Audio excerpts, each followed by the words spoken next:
What is going on, everybody? It's J-Zack from J-Zack in the Red Zone.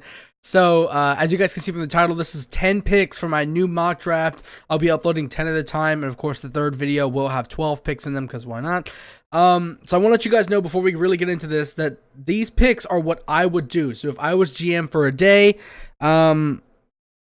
these are basically the picks I would make. This is not what I think is going to happen. I will have a whole nother mock draft, most likely, on what I think is going to happen. So let's go ahead and jump straight into the first 10 picks, you guys. With the first overall pick, I have the Arizona Cardinals selecting Kyler Murray, quarterback out of Oklahoma.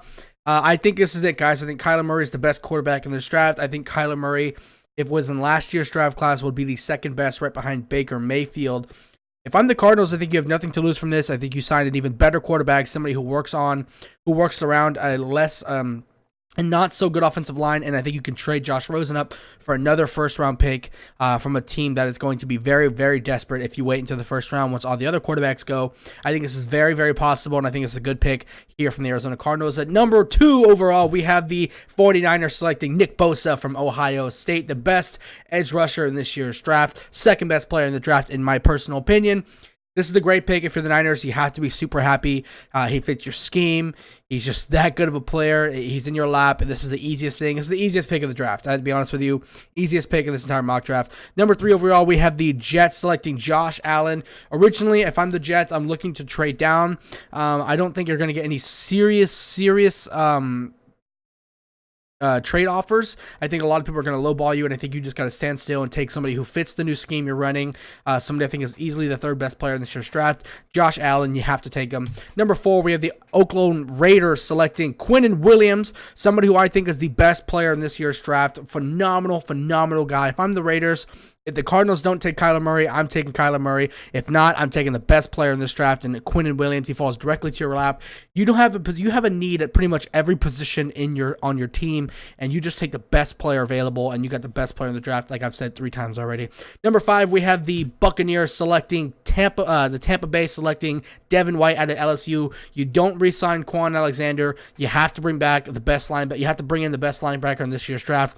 Fill the need. Originally, I was looking for a tackle here. I'm looking for a Jonah Williams here if I'm the Buccaneers, but I think Devon White is so good. I don't think right now he's worth a top 5 pick. I think in terms of pure skill at the moment, I think he's like right below the bottom 10, maybe a little lower than that, but he's one of the very few players in this draft that I'm actually willing to draft based off of talent in the top 10, and I think his talent, his ceiling is way up there. I think this is worth the 5th overall pick. And then we have my New York Football Giants, and hold on, you guys are going to freak out with this pick.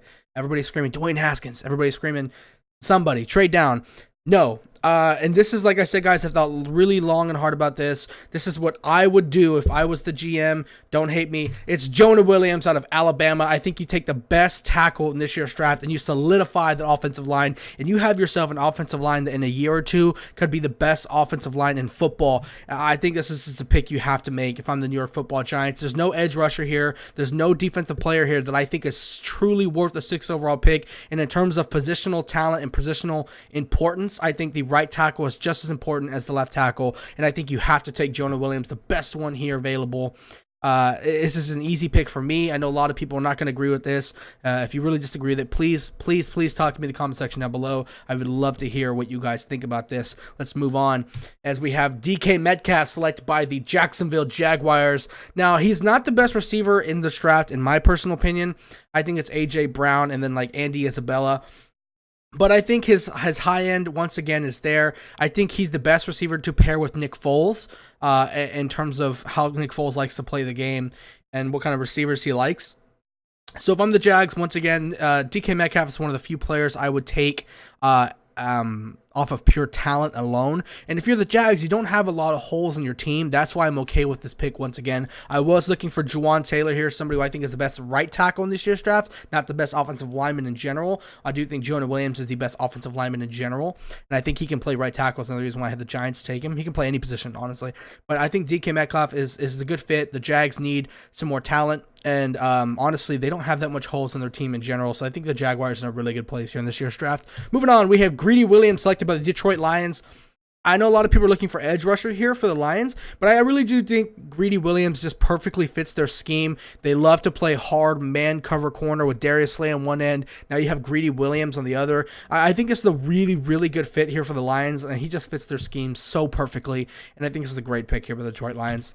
Number 9, we have Clelin Ferrell going to the Buffalo Bills. I think he's the best possible edge rusher left available on the board, and I think your need is an edge rusher. This is an easy pick for me. I think a lot of people are sleeping on Clelin Ferrell now. I think he's easily a top 10 pick. I think if you go and watch his tape and you really know what to look for, you can see how good Clelin Ferrell is. Just a great, great athlete, great player. Number 10 overall, we have Devin Busch. This is a surprise one for a lot of people going to the Broncos. A lot of people probably had Broncos taking Greedy or something like that, but I do think Devin Busch is a good fit here for the Broncos. They need speed at the linebacker position. They need somebody who can cover. Devin Busch can cover. He's got speed. He can tackle. He's got good talent. He's very smart. He knows how to read offenses before the snap. I really, really like Devin Busch. I think this is a great fit for Devin to come to Denver. He's got a great defensive line front four in front of him. I mean, this is just great fit for Devin Busch in my personal opinion. That's it, guys. That's my top 10. We'll go ahead and recap real quick. We got Kyler Murray number 1, Bosa at 2, Allen at 3, Greenie Williams at 4, Devon White at 5, Jonah Williams at 6. We got DK Metcalf at 7, Greenie Williams at 8, Clelin Ferrell at 9, and number 10 is Devin Busch. I'll see you guys in the comment section. Subscribe if you're new. Like the video if you liked it. Dislike it if you disliked it. And I'll see you guys later. Bye.